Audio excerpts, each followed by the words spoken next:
Hello and welcome to the Metapod Podcast, the Pokemon TCG podcast that revolves around the evolving meta. It's been a busy weekend of both events happening, both at your local stores, right? And also the championships that have been going on through the last week. But Sean, how are you doing? Because I unfortunately did not get to see your live stream for too long doing the pre-release thing, It but was did late. you? Yeah, I mean, it was late. Yeah, and I had some stuff going on Friday night, but, did you get any sick polls and or cool things from your Destined Rivals pre-release? I didn't get I the only pulls I got a 3 packs at like the end of the live stream, like after the tournament. Mhm. Um and two of those packs had something interesting. I had the IR Rapidash, which has a really cool Ooh. yeah, the art style on that is really nice. It's kind of different from at least what I've noticed before. Mhm. Um and then the other thing was the Gold Lavincia Stadium, which is the one The that lets you Gold put Lavincia Stadium. Yeah, it lets you put Okay. 2 lightning energies, back from your graveyard into your hand. Oh, So it's in Iono's stadium. yeah, I Yeah. think it was from that era. I think people play it in, Goldengo. Oh, yeah, they probably do, yeah. That Yeah. makes sense. So, like, those are the 2 that I got. Everything else, like, all the packs, everything else, like, I did open, a few just regular EXs, like, I think I opened 2 Mhm. Moltres. So this today, I did, 2 pre-releases, and both of my kits You did 2 pre-releases today? I did, yeah. Holy smokes. Both my kits were almost identical, even with the packs that I had inside. Oh my Because gosh. I opened the exact same set of like pre-constructed everything. And then my packs in the first one, I was like, okay, well, I opened up a Team Rocket's Moltres EX, and then I threw in an Ethan Sudowoodo because whatever, I had the Mhm. Ethan's line. Next one I open up, exact same set. I pull the Team Rocket's Moltres EX and a Sudowoodo, and I'm like, okay, it was just very strange. Like technically they weren't exactly the same, but there is like some weirdness in that. It was just odd enough, Yeah. like, similar enough that it was just like, "Oh, okay, I cool." was like, why did I unsleeve my previous round? Because it's like 95% the same. And I saw, at least on the live stream, you had the Tyranitar Yep. for the midnight pre-release that you did, and what were your other kits? Well, it was all I all of my kits basically were like the Tyranitar line. And then on Friday it was the Tyranitar line plus what did I even run? Plus like a random assortment of things, I think. I don't think Mhm. I didn't use the coughing line. But today it was the Tyranitar and the Ethan's Typhlosion line. Both times. Yeah, Ethan Oh yeah. Typhlosion. Like in pre-release, that it's really strong because all you have to do is get one Ethan's up and you basically are set for the rest of the game because then you Mhm. set up your basics, you evolve the next turn, you find your next Ethan's, you get all the pieces for the following turn. It's just it feels like when you're up against it, it feels inevitable in pre-release because you're just like, I can't do anything about it. Like you're just gonna have multiple Typhlosions out. I can't stop it. And if you pulled like an extra Typhlosion and or an extra Ethan's adventure, it's game over. You're hitting 220. Yeah, I can't do nothing. Yeah, I remember my Stellar Crown pre-release, I realized that Drifblim was broken. Mm. And I pulled the pre-release promo of Drifloon and Drifblim and the entire line, and out of my packs, I got 2 more Drifblims, so I ran a 5-6 line of Drifloon, Drifblim, and I won. I won the whole thing. Very much undefeated, like, multiple, like, 4-0s, like, the deck was just insane. So I can totally understand how, like, Ethan's, right? Because it's a super efficient attacker, 1 energy kinda deal. Um, just, like, absolutely blow people out of the water if you have more than that. And I will say the Tyranitar line is also super oppressive because the Yeah. Pupitar evolves by itself with one energy. So you attach one energy, you do 30 damage, you search your deck for the Tyranitar and put it onto the Pupitar. Mhm. So like either line, depending on like how you go, like like my very first game, I was just like, I think I might win without ever actually taking a prize. Like I'm gonna get all 4 knockouts between turns, just with that Tyranitar ability because my opponent had a lot of basics that they couldn't find the evolutions for, which is pretty normal in a pre-release. So It's crazy to think about because we think about standard as like, these EXs and these like 100 to 180 to 320 HP Pokemon. So you're like, 20 damage, that's fine. But in a pre-release format, when everybody's playing with like little 60 HP, 70 HP babies, yep. gone in 2 turns. Like Oh yeah. So yeah, but otherwise it was good. It was a good pre-release. I did build I built almost a version of the Rotom deck that we oh talked yeah. about.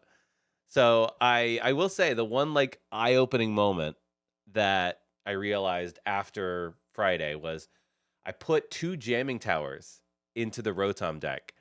And Jake, why I want to know from you, like, does that seem like a good or a bad idea and why? You put 2 jamming towers in the Rotom deck. What is the Attack? so okay, yeah, the attack is it discarding No. tools from your Pokemon or is just from hand? No, no, it's just 30 for each tool that's on the field. Oh, that's on the field. Oh, so it's not a good idea because jamming tower turns off all your tools. So it technically means that you have no tools, Well, it right? says your tools you still have tools attached. Like, otherwise you could attach Oh, infinite yeah. tools with jamming tower Mhm. because if it doesn't recognize them as tool. So you still have tools attached, these don't do anything. I think it would be kinda good because then you can use TM evolution and stuff like the TM events the tools, because the tools, they don't get discarded when you have jamming tower in play, right? Yes, you nailed it. You nailed it. Okay, I see. Yeah, So, good. yeah, like, you get them all out with the TM machine, and then you've Mhm. attached them because the TM machine gets you 3. So 1 card for 90 extra damage. Oh, look at that, they don't get discarded. Oh, oh no. Yeah, your opponent has to have a stadium answer. That's cheeky. I like Yeah. stuff like that. And our Discord has been hot talking about Rotom lately. If you Mhm. wanna join the official Metapod Discord server, link is in the description in the show notes below. I will constantly plug that. So that was the one deck that I built, and then today I had the realization that you can just play Salvatore. If any Salvatore stands out there, if you just want to start getting ready for your Mega Greninja decks or whatever, Oh, yeah. you can play Salvatore early with Tyranitar. You can turn Oh one my gosh. Salvatore into Pupitar, going second, and then attack and have Tyranitar out before your opponents even played a supporter. Oh my god, you can. I hate that. I hate that. Oh my god, no, stop. I'm gonna be playing gigantic Pokemon. Let me just play a few more of those Team Rockets bombs. So, you take your turn, but by the time it's my turn, but between Team Rockets bombs, Monkey Dory moving some damage counters, your active is dead. I'm sorry, there's nothing you can do. And all of your bench Pokemon have taken 20 damage. Good luck. You know what? I wonder how crazy that is into Gardevoir. We'll talk about Gardevoir later, because newsflash, still a pretty good deck, but we'll save that for when we talk about actual tournaments. But Jake, you also had a whole experience this weekend. Tell us about it. What did you do? I just literally got back less than an hour ago, probably about 30 minutes ago. I went to the Front Row Card Show in Las Vegas. I've never been to a card show before, and if you've never been to one, basically it's just a convention space, right? And it's just a ton of vendors selling cards, buying cards from people, stuff of that nature. And so I went in, I had the goal of not using any money that like from my bank account, basically. Yes. Not having to pull out my credit card and do it. So I brought some old tag teams that I didn't want anymore. I have no affinity for. Because Sean and we were playing in the tag team era. I had some tag team promos. I had the Moltres Zapdos Articuno stained glass promo. I liked it when it first came out and it was really cool, but I'm just like, it's whatever now. Um, It's not your vibe. I had the yeah, I had the Pikachu Zekrom one, which is a cool one, and it's pretty neat, but I was like, "Nah, there's cooler ones." And then I had the Celebi Venusaur. I think it was the basic Celebi Venusaur, not like an alternate art or anything like Oh, that. yeah, just like baseline. Yeah, just baseline one, which was still like $50 market value or whatever. And then I had Team Aqua's Kyogre EX, which if you follow the money in Pokemon the last couple months, that card has gone from like I feel like a couple months ago I looked at it and it was like $120, and then all of a sudden near mint's like 300 plus right now. Oh, wow. Mine was lightly played, so it's is probably around like the 217 version. So basically what I did is I traded in those 4 cards, and some like old pre-release promos, but those are like a couple bucks each, doesn't matter. Anyways, those 4 cards, traded those in, and my goal was that was my budget for the thing. So, I did what any honest Pokemon fan would do, and I bought a PSA 1 Metapod reverse foil from Legendary Collections, the Yes. holy grail now of my, collection, PSA 1, and let me tell you, this thing looks like garbage. It's awesome. Yeah, you posted a picture of it in the Discord, and Yeah. it was loved by some, like, three-year-old in the back seat of a minivan in 2003. Yeah, chewed on, Uh-huh. maybe bent a little bit at the playground, but I got a bunch more cards, and I'll post the whole lot in, Discord because I got, like, 50 plus cards. Because what I did was with that money and I still have, like, over $150 left, in cash from what the guy gave me from those 4 cards.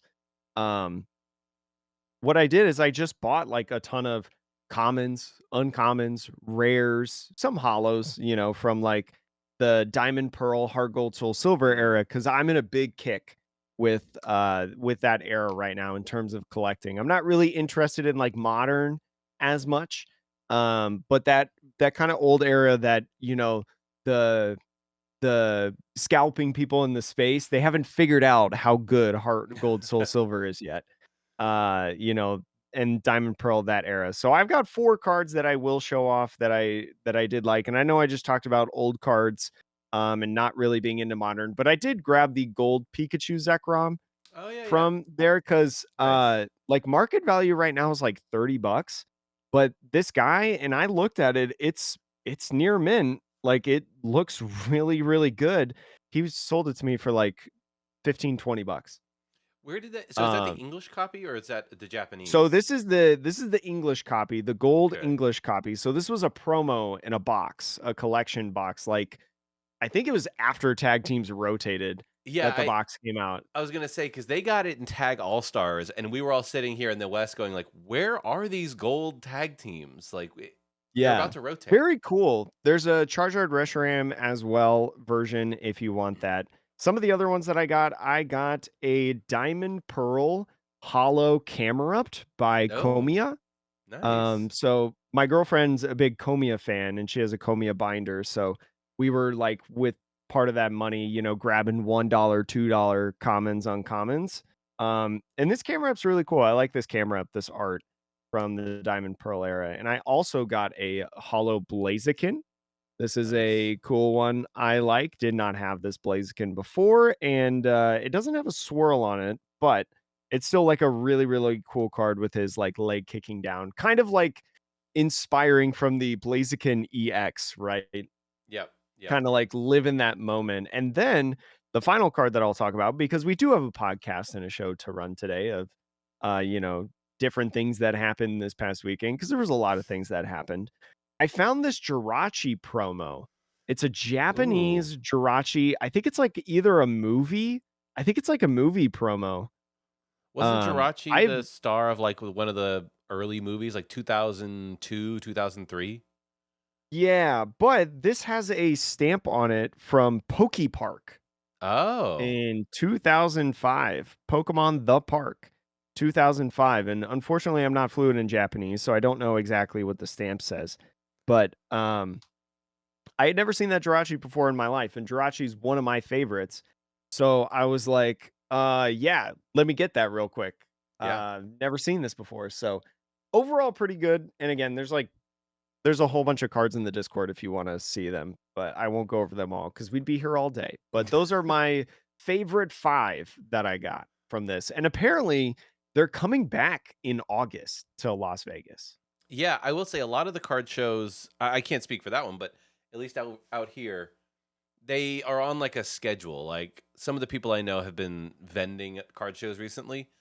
Mhm. Um and yeah, like the big name ones usually come through a city like twice, 3 times a year. Yeah. Um It so kind of yeah. surprised me. Now, okay, last question about the card show.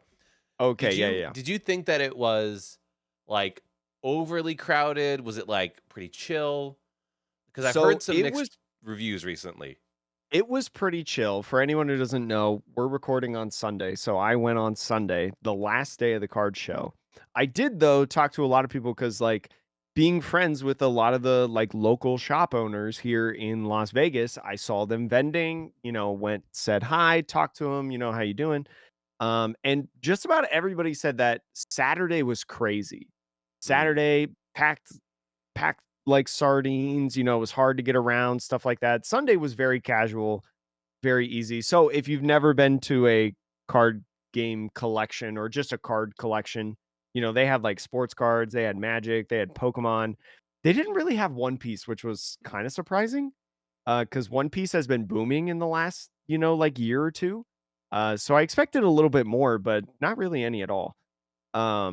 Which is like whatever. I was there for vintage Pokemon cards anyways, but try to get tickets for the last day because that's probably the least amount of traffic. Sure, there's going to be a lot of stuff gone probably and like, but a lot of those vendors are just buying and trading all the time, yeah. right? Like I saw multiple $1,000+ deals happening in front of me when I was trying to buy a $10 rare, like You're like, "Excuse me, just waiting. don't mean to interrupt, but I'd really like that, Camerupt there." Yeah, I was like, "Can I have this real quick? I have a $10 bill right here. I'll make this easy for you," but, yeah, it was a lot of fun and it was really, really cool, and I definitely wanna go again in August because I have some other cards that, like, I'll probably be selling here soon because One Piece, a new set just came out, so I have some alternates that I don't want, Did you get the manga, and by the that way? I didn't see your stream. No, No. I did not get the manga, but I got in terms of like regular alternates from the different characters in the set, I did pull multiples of the like number 1 The Sanji card pudding? in there. Yeah, Sanji Pudding for anyone who knows the One Piece Whew. set. I pulled multiple Sanji Puddings alternates and I only want one of them. So I'm going to sell one. Hey, that's money right there. Sell it now Yeah, before the next set comes out. it's literally the best deck in format, and the prices are going insane. It's like $100. But anyways, back to Pokemon. There has been some news, some Mhm. interesting stuff going on, especially with Black Bolt and White Flare. You may not be or what should I say? You may not be thinking about this set because Destin Rivals is still coming out here soon, which by the way, before we get too deep into this severe shortages section that Pokey Beach posted on the article that we're talking about. I saw a video of people opening up Black Bolt White Flare English Yeah, yeah. today. I saw that today too. Somebody was posting stuff, I guess, on X or Twitter or whatever. Um, I have no idea how they got the packs. Did they indicate how they got the packs? I mean, if they did, they're an idiot. You shouldn't, I will say like if you I'm not trying to. I'm not gonna blow anybody up. I think I remember the store name actually, because the person Mhm. opened them, and then they posted, and I think they were very explicit with like what store they got it from. And it was a store out here in Long Island. Oh, So it's like, dang, you should have gotten it, ugh. Sean. You should have gotten Yeah, I it. don't want that. I don't want the cease and desist. I don't want the Pinkertons coming to my house like they did with Magic. Yeah. But yeah, I did see that. I think we've had this happen maybe once before It where happens every once in a while where stuff gets really early, but this feels really, really early. it seems like the product, I will say, Black Bolt and White Flare, the product has already been printed. For those of Yes. you who know anything about printing timelines, it's already been printed, and it likely has already arrived at some of the distributors. Not all, but some. So it is certainly possible that when packaging up products for stores, if it's like if for whatever reason like a pallet of one thing gets sort of mixed in with a pallet of another, I don't know all the details of how all that shipping works, but like it's possible that that could happen. Or if on the assembly line you're like putting it together like an ETB or something, and maybe a Black Bolt Y Flare pack, a couple of packs gets mixed in. Did they say what kind of product it came out of? Like, or it was like a loose pack that they found? No, I don't remember. I saw it, like, before the card show earlier today. So, like, in theory, like loose packs can certainly make their way into products, in error.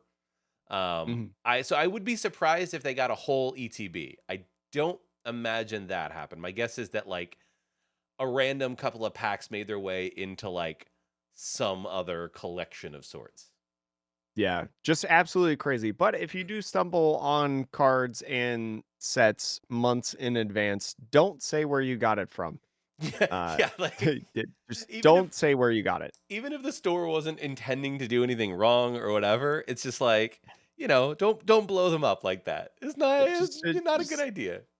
just say you found it on the street. But anyways, there were plenty of shortage and allocation issues that have been going on with Black Bolt and White Flare. A lot of stores, it's being reported, according to one of TPCI's biggest US distributors, that most stores are not going to receive any product on like near release weekend of Black Bolt and White Flare, which is crazy, Yeah. actually. I I heard this, and my local said from one of their distributors, he showed me what they were allocated, like the exact Mhm. numbers. And just for reference, like when stores get allocated something, they usually get allocated things by the case, right? Not necessarily by the Mhm. pallet, but a local store will like get, hey, we got 3 cases of Destined Rivals, we got 4 cases of this ETB, whatever. He was showing me he got allocated four, not cases, four. Uh huh. Like 4 ETBs or 4 4 boxes? ETBs of each. 4 ETBs of each side. Oh my And god. it's like I see that and I'm like, I don't know, I don't think an ETB 4 is not a case. I think a case is No. like 8. So I'm just sitting here thinking to myself like, so what do these distributors do? Are individually wrapping ETBs now and shipping them out? Like what are we anyways, eh, yeah, I'm really surprised. I understand that like Pokemon has these deadlines set way in advance. But I think if most stores, quote unquote, will be receiving no product at release day, effectively you should just push back the release date Yes, because I agree. the only thing that goes through my mind is I don't know. It's sometime in July, right? Mhm. The only thing that goes through my mind is for standard legal playability for the world championships. You do need the Yeah, it's product. gonna be a nightmare. Like, well, yeah, I mean, getting, look, neither of us are playing in the world championships, so, Are you you kidding me? I'm winning, NAIC. Just kidding, I yeah, I can't be mean, there. but like, without assuming, like, like they need to get the things on the shelves because they need the product to be standard legal by the date of world championships, which is about a month out from release. So Mhm. I understand, like, you have to make sure that we're like in line with the Japanese format, but I just, it's so bad. That's so bad, Jake.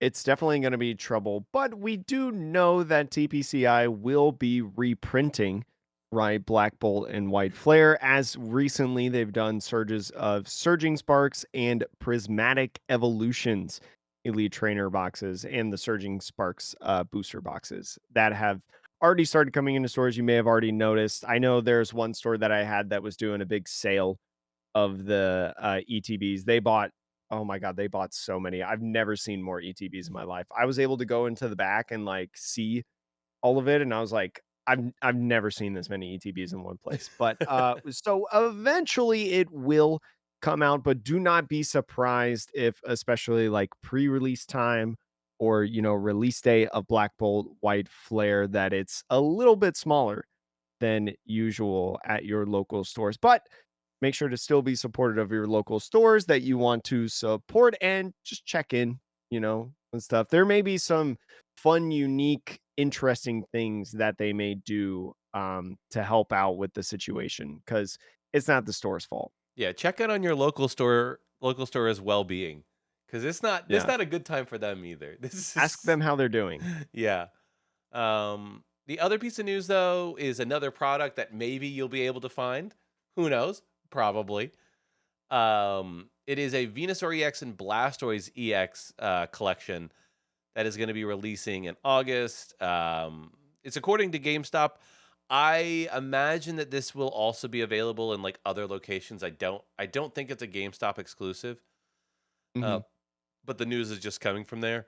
And it looks to be like it's just an assortment of, recent packs. I don't think there's going to be any premium set packs, like any prismatic or anything like that. So, Oh, no, no, no, they never put those in. This will be main set packs of, like, Surging Sparks, Stellar Crown, right? Because the Venusaur EX and the Blastoise EX are both Stellar Crown cards that are being reprinted, and these 2 cards will have stamps on them that literally say Stellar Crown. So, wouldn't surprise me to see a majority of Stellar Crown in this product, and then a little bit more of other things. If it's Surging Sparks, that's gonna be a big deal for a lot of people in this. But you also get a jumbo card of Venusaur.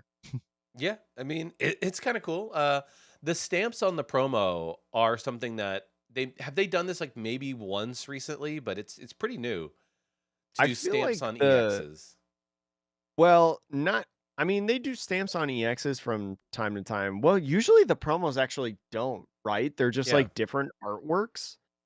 Um, and I think these are also different artworks. They don't I'm gonna be honest, I'm not 100% I familiar don't know about this. Yeah, these cards. Venusaur EX and Blastoise EX, right? Actually, yeah, it's the same art. It's just with the stamp on it. Usually they change up the art, no stamp, but it's kind of changed up this time around, which I I think I'm cool with.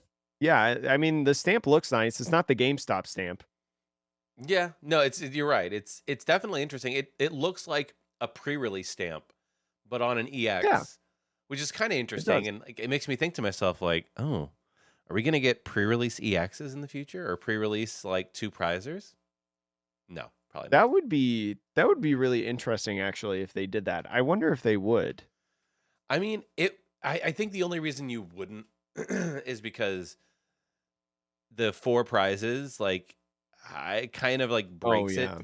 but I don't know. I'd be down to for them to experiment with that. 'Cause, like, I then think you it'd have be people interesting. evolving, maybe you do a line of, like, there's one EX, and then the other ones in the kit are the same Pokemon, but not the EX version. I'm like, "Oh, that'd be kinda cool." But That'd be interesting for like the start of a new generation, with like the starter Pokemon, but then you have a fourth one that you're like, okay, what do I make this fourth Pokemon? yeah, yeah. Um, but yeah, so that's the other piece of news is, this little collection releasing in August. Quite a ways away, but, it's a little something, a It's a trickle. little something, something. Uh, but Jake, there were 2 large scale events that happened this weekend. Um, Both of them were not quite to the same scale as like a North American regional. One was a special event in Europe. The other was a regional in Australia. But Jake, which one do you want to start with? Which of these events you want to? Let's talk about this special event because I think there's a little bit more to say about Melbourne that Yep. happened, in my personal opinion. Yeah. So the special event was in Utrecht, which is in the Netherlands, and yeah, I mean, it was interesting to see a lot of the deck lists. I have them pulled up here, like the top 8. I don't have much more detail on like the meta breakdown of the special event, but there was about 1,200 players, so pretty big, pretty big. But Dragapult, it was a Dragapult mirror match in the finals, which Jake, I opened up the video stream, and I like was like, "Oh, I'll watch the finals before we record the pod. It'll be great." I saw it was a Mhm. Dragapult mirror, and I was immediately like, "You know what? I don't need to watch this. I don't Yeah, that's fine. I don't need to see two Badoos going at it for 45 minutes." Oh my gosh. That's, like, insane to think about. But, what do you make of this top 8, Jake? The top 8 is not ultimately surprising. I feel like Dragapult just being the best deck in format, right? I feel like I've said this the last couple weeks. Dragapult just being so good, it's interesting to see in here that it's got 5 appearances, including first and second, with Alberto Conti also being an incredibly notable player, and Joa Wiegner, hopefully I said that right. Um, Also very, very good player in their own right. Has many big tournament finishes since 2023. So good pilots, playing the best deck. And the deck, I don't know if it's really too different than what I thought. Do you have a deck list pulled up? Yeah, I'll pull up a deck list. It's pretty Yeah. straightforward. Yeah, a lot of what we've talked about in the last couple of weeks. I think the most surprising card, which is something that I've heard in conversation a lot of times, I've actually heard the people over TC Evolutions, right, playing in Hmm, some Las Vegas and LA League Cups with Maractus. Maractus is a big card now in Dragapult, right? You've got Budu as a way to prevent items, but Maractus with exploding needles, right? If it's in the active spot and it's knocked down by damage from an attack on your opponent's Pokemon, put 6 damage counters on the attacking Pokemon. And with the attack corner, the defending Pokemon cannot retreat, which is so good in a format where nobody plays switches. Everybody just plays boss's orders, right? yeah. Or not boss's orders, Professor Turo's scenario. And that's like their switch card, or maybe a prime catcher. But it's interesting. I'm sure there are, like, real specific reasons to play, like, matchups that it matters in. I would almost think, Mhm. though, that for, the Budu mirror, if you will, if your opponent is playing something like a Bravery Charm or even a, Luxurious Cape on their Budu, this is kind of sneaky because you can play this Maractus, and unless they do have that Prime Catcher or Turo, most likely your opponent has no way of getting this Budu out of the active. So Mhm. you do 20 to it, and if they put that charm or the cape on, you're basically just like locking this Budu in the active so that it does the same thing as your own Budu in that it stops them from getting their Dragapult up in the active. It's a little annoying because like they'll just be item locking you forever, but like I don't know, it's kind of interesting because then you could just move the damage counters with Monkey Dory every turn somewhere else.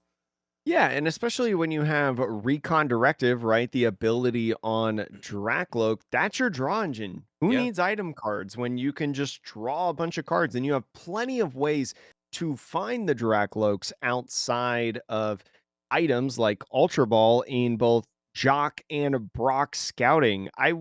Did we talk about Brock Scouting in the last couple episodes since it released in Journey together I don't think we've in terms of really in deck talked lists? Yeah, I don't think we've talked about it much, but it is interesting to see. Yeah, Brock Scouting being able as a supporter to find 2 basic Pokemon or 1 evolution Pokemon and put them in your hand has jumped in a lot of Dragapult decks that I've seen in the last couple weeks, just simply because it's a super easy way to find Dragapult and Drakloak when you're being item locked. Yeah, it feels like a between that and Jacques, it's like, how do you replace Lance? Well, some combination of Brock Scouting and Jacques. That's it. Yeah, it's really interesting as well because with Brock scouting specifically comparatively to what's his name? Lance, right? You can either grab 1 evolution or 2 basic Pokemon. So those basic Pokemon can be Pheasantipity, it can be Yeah. Latias, right? It could be Monkey Dory. A lot of great options and flexibility with that card included in this deck, and that's why the winning list had 3 of them. Yep. So yeah, I mean, look, if you're a Dragapult stan, if you've been enjoying playing it, I think it's a really interesting top list to maybe Mhm. look at. It is interesting to see the Latias. I assume it's just there because odds are you don't end up starting something like Badoo. You end up starting any of your other Pokemon. And so rather than especially if that's like maybe Blood Moon or Saluna, like that would be horrific. Yeah. That way you have a way to retreat and get it out of the active. But it's a cool list. I will say in the top 8, just looking over it though, the other Dragapults, there is a Dragapult that still plays Dusk Noir. Mhm. Um, and then a Dragapult that is playing Charizard. So it's kind of like a pick your flavor type scenario for Dragapult right now, where if you feel really comfortable with one version of that list, there's going to be something in this top 8 for you. And especially with Dustnor, right? We didn't talk about it last week. I think news kind of came out after our episode, as it usually does. It feels like sometimes. But the Psyduck that is a promo in Japan, we thought we were going to get it in Destined Rivals. It's a Psyduck that has an ability that says it's something along the lines of like Pokemon cannot KO themselves based on an ability Let or me see if something I like can that. find a list that plays the Psyduck. But either way, the Psyduck is a pure counter to Dusknoir, it's basically shut off Dusknoir entirely in Japan because that promo exists, that little basic Psyduck. So, something to keep note of because we don't know when we're gonna get it or if we're gonna get it, and so it might not be influenced at NAIC, might not be influenced for the World Championships. Right? It's a really interesting time in the meta. So if you've got your Dustnors and you've got your illustration rares by James Turner, fantastic arts by the way. You might still keep them in the deck. Yeah, it is. So you're right. The Pokemon with an ability that caused that Pokemon to knock itself out don't have Mhm. that ability. Yeah. So, yeah, it is weird that, for some reason that promo seems to be overlooked in terms of when it's going to get printed into the format for the West. Mhm. Um yeah, I really am interested to see how Pokemon's going to address that cuz it can't be in Destined Rivals, it can't be in Black Bolt White Flare cuz it's not, it's a Psyduck. It's not one of the Yeah. cards from that set. And I don't know if there's any um products that have been revealed yet where it would even make sense in. So I don't know how they're going to distribute it. I don't know, but for now, I'll just keep playing Enzorark. Enzorark did have an appearance in this top 8, and it's a pretty similar list, I think, to what the Enzorarks have been running the last couple weeks as the deck has established itself in the Journey Together format, right? With the Bombardier EX, being able to set up some Pokemon on your first turn going first, and Serrano being almost like anytime that you run an End Zoroark deck, I feel like you're slotting in these Serranos, right? Because they search for 3 Pokemon EXs, and guess what? You could just grab 3 Zoroarks and trade for 6 cards. Yeah. You're absolutely like it seems like the perfect deck for Cyrano. The only other ones that I could think about, like I could see maybe like Team Rocket's Mewtwo running a Cyrano Mhm. at some point because they are EX Pokemon. But the Zoroark build just seems like it was made for this supporter. Yeah, I think it's either like Zoroark or if you're still playing Charizard Pidgeot, right? Oh yeah, Because yeah. Charizard Pidgeot, using maybe rare candies or something, you gotta find your EXs, and that's a great one to be able to find EXs, but yeah, other than that, pretty typical in here. You got Raging Bolt at third for all you Raging Bolt fans. I don't know how I feel about Raging Bolt, but if we're in a Dragapult format, Raging Bolt being able to one-hit KO things and not be able to get one-hit KO'd back is super powerful in a lot of situations. And then making a little transition into the other results, we did have Mhm. seventh place at Utrecht was a Gardevoir list. And keep that in mind as we move to Melbourne, where it was Gardevoir Central in the top 6 of the top Yes. 11, the top cut. Jake, what I know, I think you posted this in the Discord. Like, who was the winner and how do you feel about it for Melbourne? So Brent Tonneson actually won with Gardevoir at the Melbourne Regionals. And the craziest thing is that it was the same 60 that he used in Monterey to win that regional, right? And so that makes it the third regional win this season that this exact 60 cards has won, or wait, the third time this season that this exact 60 cards has won a regional championship, which is insane in my opinion. I posed the question in the Discord, has any like deck list done better, right? It's the same 60. It's been piloted by multiple people, Mhm. right? Which is one thing, like if one person like Brent were to like, it's phenomenal when one person with their deck that they created wins multiple tournaments, right? An incredible accomplishment that I will never do.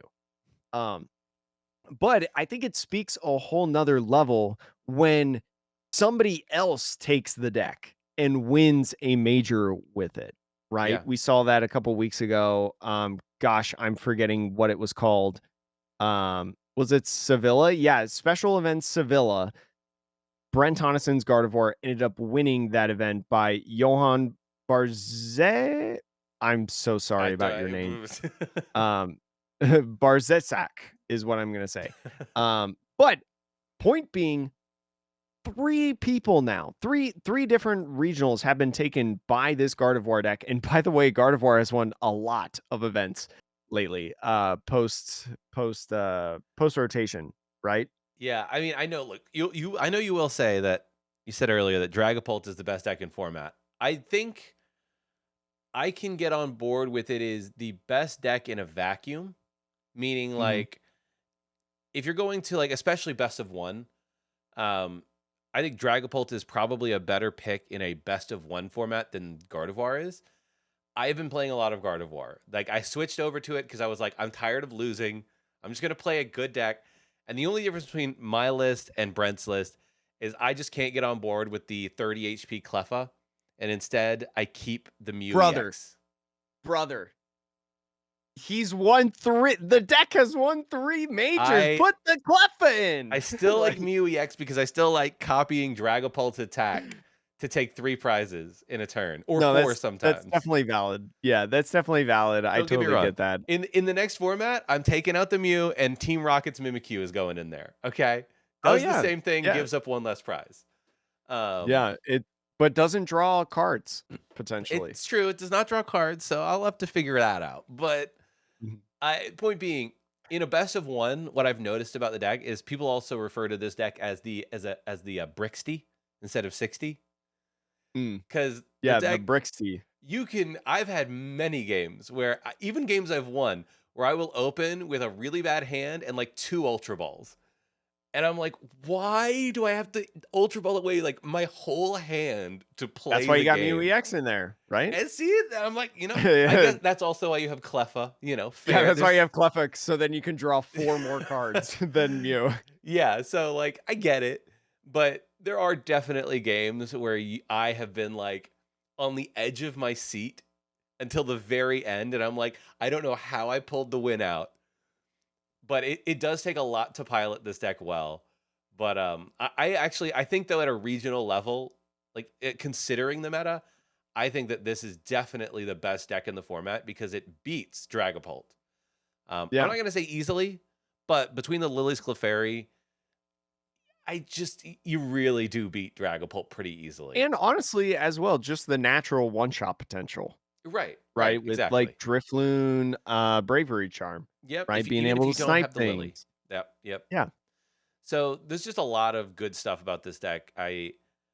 At this point though, Jake, I'm willing to put this deck list up there on the same pedestal as things like there was an era of like RCSD Algapalkia. I'm sure you remember when it was with That Zacian. deck was yeah. Yeah, you know what? I hate that deck, man. I will say this That is a deck much sucks. like that deck was annoying for a very different set of reasons. It was strong, but it was annoying. This isn't Yeah. annoying. Um, but also Mewtwo and Mew GX, if you remember when it won Worlds, it had a Well, run of like 6 months where it may not have been the exact 60 because you had that's so my many biggest thing. cards. You had a Yeah. few EXs you could like swap in and out, but Mhm. yeah, exact 60 though. I can't remember when an exact 60 went on a run like this. Yeah, for next week's episode, I'm gonna do some research and try to figure out, some big runs. Because I know there's been people that have won 3 majors in a single season. Yeah. Um, I I feel like Jimmy Pendarvis won 3, Mhm. back in, like, 2018, 19 or something like that. Sometime, like, either right when we started playing or right before we started playing. I remember people talking about that, and there's some other ones out there. Um, but I gotta look and do a lot more research in this next week to figure out because I can't recall a deck list, a straight up deck list being this dominant in these events. And you can say what you want about, like the Melbourne regional. Oh, it's like 500 to 700 players. It's a league cup, whatever. But let me tell you that Brent Tonneson is in this top 8. Daichi Shimada got 3rd. If you've never heard that name before, you're living under a rock, right? Playing Terrabox. Natalie Agnes Millar. Johnson. Yep. Yeah, Natalie Millar's in there. And we know that Natalie was playing the Brixty, right? Yep. The exact 60. And I'm pretty sure Angus Johnson is in that friend group. So we know that he was playing Gardevoir. It wouldn't surprise me if he was also playing that 60. Yeah. Um, so it's like it's crazy. Like you have a really like for the what was said in our Discord by Appa, the square root or I something don't remember. um in the region or whatever. Um but like by the compared to the number of people, the amount of people in Australia that compete over there is way higher per player, like, in terms The of skill quality. level. Yeah, yeah, Yeah, skill like level. That's what I'm trying to say. like, if you go to a regional here in North America, numpties like me and Jake might be there, and that's who you'll get paired against. Yeah, Uh, that's a free round 1, let it's me tell free you. dubs because you know I'm gonna be running some nonsense. But yeah, in Melbourne, like the number of players, it can make some difference, but also 700, 600 players, it's still a lot, right? Like, Yeah, like, anything above 500, I respect because like, you yeah. still have to go through, like, 9 rounds at least. Yeah, like in One Piece and in all the other card games, right? You'll have 500 to 1,000 players as like a typical event, and nobody looks at those events and says, "Well, it's not like the same level of competition." And I'm like, "No, no, no. Well, it those they cap at either 1,000 or 500. They haven't hit Well, Pokemon levels yet where they probably could hit, like, 2,000 if they just let the floodgates go, but they're not ready for that yet. yeah." But anyways, back to the point. But like my point is like people those are still very respectable numbers of players for an event. It's not the same as like, I don't agree with this, but like there was some people talking about some of the SPEs. Um there was I think one in was it South Africa a couple of weeks ago? Uh, yeah, I People think were so. talking about the SPE in Yeah, South Africa, Johannesburg. in Johannesburg, being like, "Oh, should they really get the same number of points?" And like, I'm not even going to get into the debate of like whether or not they should get the same number of points, but that SPE was only like I think 100 and some odd people, and so like It's yes, 85 according to okay, yeah. Limitless. So like that is like a whole different level of a number of players, and like fair enough if you're gonna like question the validity of those results in terms of how they define a meta, But but shout out Juan Andre for yeah. winning that one with Gardevoir, I mean, yeah, Gardevoir still won, so never mind. not the Brixty, but Still. not the Brixty, but still Gardevoir. So Same yeah, concept. Gardevoir is clearly on a tear, and I will say, seeing some of the reveals from Black Bolt White Flare, and then also knowing you get Team Rocket's Mimikyu, like, and cards like Sacred Ash. Like, I don't know if that'll get played in Gardevoir, but in theory, being able to shuffle back all of those attackers or other cards that you might need to discard back into your deck in like a pinch Mhm. could be useful. I Um, wonder if the deck would run like the Rockets bomb because you have Monkey Dory focus. you I wonder if you do. would do that. And you could also put it on your, like, Drifloon or whatever, so that's less That's energies true. that you have to stack on it. That might Actually, not be a bad idea. Henry I Chow, kind of hit like me up. that. I it is interesting. The question is like, where do you find the space for like? Because if you run one, you're probably running 3 to 4 copies. Yeah, you're running at least 2, But at the least. there is a new card. I think it's an EX in Black Bolt White Flare that got revealed. I can't. It's like Jellicent EX. Oh, yeah, yeah, yeah, Jellison. I don't know what that card does, but I saw some memes on it on Twitter, at least. I think there's something to do with item lock. So, and Oh, it's a psychic interesting. Pokemon. So people are just talking about how Gardevoir is good now, and it gets theoretically better, if not stays equally good in the format with Team Rocket's Mimikyu, and then it gets even more stuff. So it does sort of feel like a little gross that Gardevoir just will continue being this top tier deck. It'll be Um, fun, it'll be exciting, and I'll be here for it, for but sure. yeah, I mean, I'm excited for it to stay good into the Mega Evolutions. And that way I Mhm. can just slap a Mega Greninja EX with that psychic weakness for 3 prizes. Just give me that. Just give me that. I'm ready to play, Ethan's Typhlosion. I still Yeah. haven't been able to put together my Enzoric deck.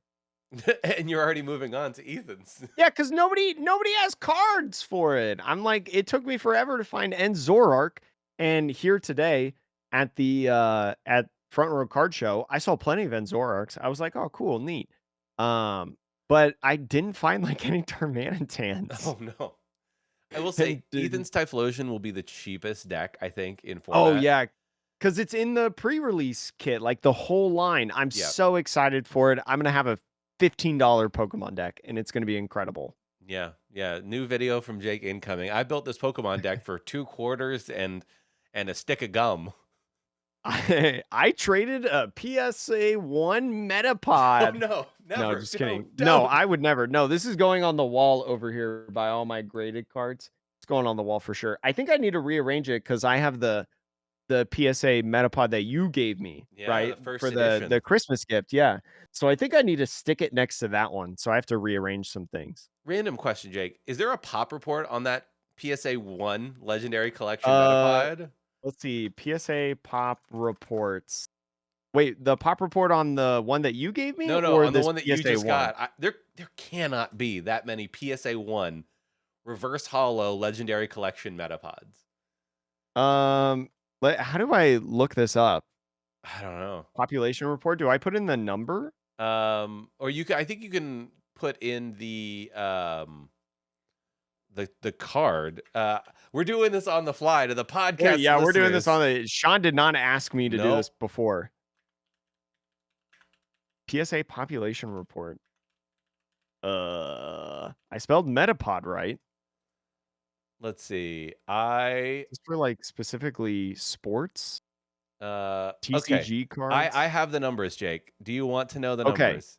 Yes, I I would. found the pop report. So, okay, your gem mint tins, right? Like the Mhm. top the cream of the crop. Um Specifically, this is the 2002 Legendary Collection reverse foil Metapod. So it's like the fireworks promo for all of our Spotify and Apple listeners that don't have the video. uh so the tens there's 47 gem mint tens, which feels Oh, low. that's not a yeah, that's pretty low actually. But also, I feel like Legendary Collection Oh is yeah.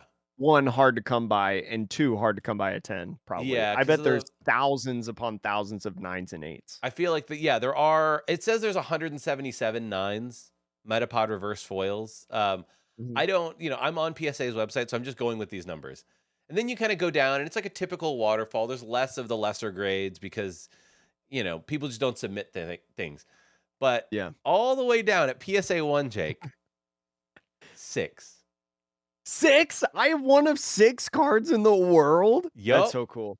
That's That's honestly, sick. Jake, that's a grail right now. This That is so is funny.